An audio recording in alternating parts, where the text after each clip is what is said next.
Hello students, welcome back to my channel. कैसे हो आप सब? उम्मीद करती हूँ बेटा सभी अच्छे होंगे और अपना ख्याल भी रख रहे होंगे। तो बेटा आज हम करने जा रहे हैं अपनी वर्कशीट नंबर 18 विज्ञान सब्जेक्ट की है बेटा 8th क्लास के बच्चों के लिए 2 तारीख की है, जिसमें आज हम धातु व अधातु चैप्टर से हमने अभी तक भौतिक और रासायनिक गुण जान लिया। आज हम करेंगे इनके उपयोग के बारे में चर्चा। ठीक है, तो धातुओं का उपयोग क्या होता है, फिर अधातुओं का पढ़ेंगे। तो देखो, धातु कैसी होती है हम जानते हैं, चमकदार होती है, इसलिए इसका उपयोग आभूषण बनाने में किया जाता है। जैसे कि देखो बेटा, सोने का प्रयोग किया जाता है, चांदी का पजेब बनाने के लिए किया जाता है, पायल बनाने के लिए। ठीक है, जैसे कि सोना और चांदी। ठीक है, ऐसे ही प्लेटिनम और डायमंड भी होते हैं। ठीक है, लेकिन डायमंड क्या होता है, धातु। धातुओं का उपयोग मशीनरी, ऑटोमोबाइल, हवाई जहाज, ट्रेन आदि बनाने में भी किया जाता है। ठीक है, ये हवाई जहाज वगैरह जो ये सारी चीज़ें बनती हैं, किसकी बनती है बेटा, एल्यूमिनियम हो गया, लोहा हो गया, इन सब चीज़ों से बनती हैं। ठीक है, एल्यूमिनियम और लोहे की चादरों का इस्तेमाल घरों की छत बनाने के लिए किया जाता है। देखो यहाँ पर आपको दिखाई भी गई हैं, जिनको टिन शेड बोलते हैं। ओके, धातुएं विद्युत की सुचालक होती है, हम पढ़ चुके हैं, इसलिए बिजली के उपकरणों में भी इनका प्रयोग किया जाता है धातुओं का, जैसे कि ये तार बनाने में। ओके, अब धातुएं उष्मा की क्या होती हैं, सुचालक भी होती हैं।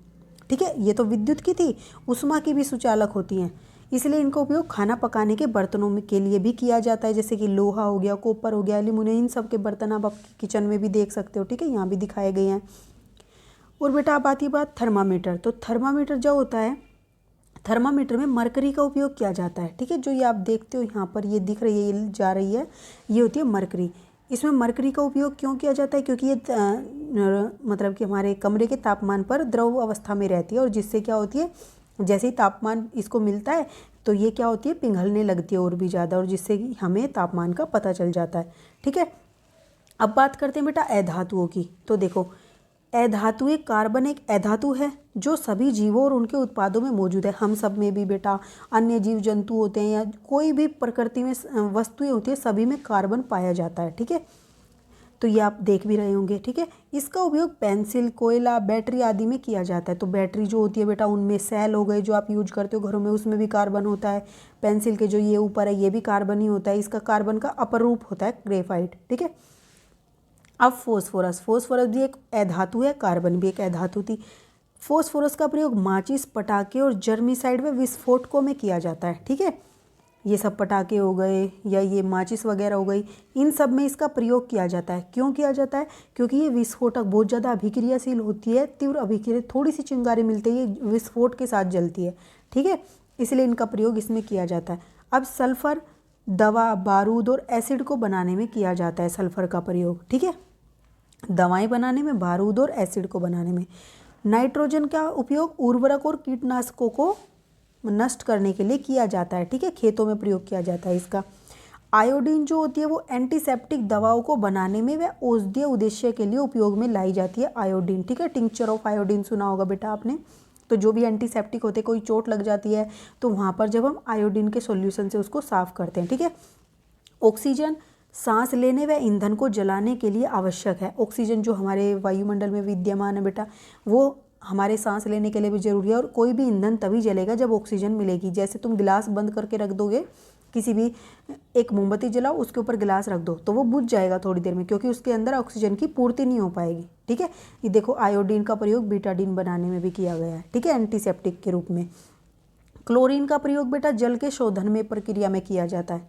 ठीक है, जल की सफाई करने में क्लोरीन डाली जाती है, जिसको क्लोरीनेशन बोलते हैं प्रोसेस को। अब इसके क्वेश्चन आंसर करते हैं। देखो, किन्हीं 4 धातुओं व अधातुओं के नाम तथा उनके उपयोग लिखिए। तो 4 धातुओं के नाम लिख दो, और अधातुओं के देखो, अधातु तो carbon, phosphorus, nitrogen, iodine, oxygen, कोई भी लिख सकते हो, और इनका उपयोग ऐसे ही आपको धातु के लिखने हैं यहाँ से, एल्यूमिनियम का, लोहे का। ठीक है, इन सब का। थर्मामीटर में मरकरी का आप लिखोगे, मरकरी, मरकरी का उपयोग थर्मामीटर में किया जाता है। सोना चांदी, सोने चांदी का उपयोग आभूषण बनाने में किया जाता है। ठीक है, फिर आप लिख दोगे एल्यूमिनियम और लोहे का लोहे की चादरों का इस्तेमाल घरों में किया जाता है। ठीक है, तो ये सब इस तरीके से आप लिख दोगे। ओके, अब आपको नेक्स्ट क्वेश्चन पूछा गया, खाना पकाने के बर्तन धातुओं के क्यों बने होते हैं। तो क्योंकि वो क्या होते हैं बेटा, ऊष्मा के सुचालक।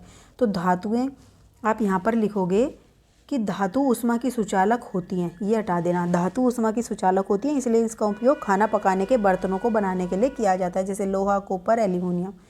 ओके, नेक्स्ट क्वेश्चन है बेटा कि पटाखे जलाना हानिकारक क्यों होता है। तो देखो बेटा, पटाखे जलाना हानिकारक क्यों होता है।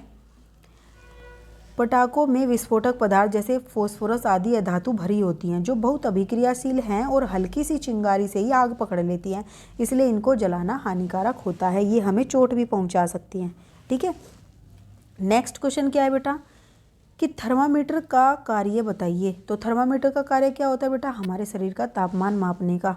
तो थर्मामीटर का उपयोग शरीर का तापमान मापने के लिए किया जाता है। ओके, अब नेक्स्ट क्वेश्चन है बेटा, चोट पर लगाने वाली दवा में किस अधातु का उपयोग होता है। तो चोट में लगाने वाली धातु बेटा क्या होती है, आयोडीन। आप क्या लिखोगे, आयोडीन। और कहीं कहीं पर सल्फर का भी उपयोग होता है, लेकिन ज़्यादातर आयोडीन का होता है। ओके, तो लिख दोगे आयोडीन अधातु का उपयोग होता है। तो ये थी बेटा आपकी आज की वर्कशीट, बहुत ही इंपॉर्टेंट है। ये भी पूरे हर टॉपिक ही इंपॉर्टेंट आता है जो भी वर्कशीट में आता है।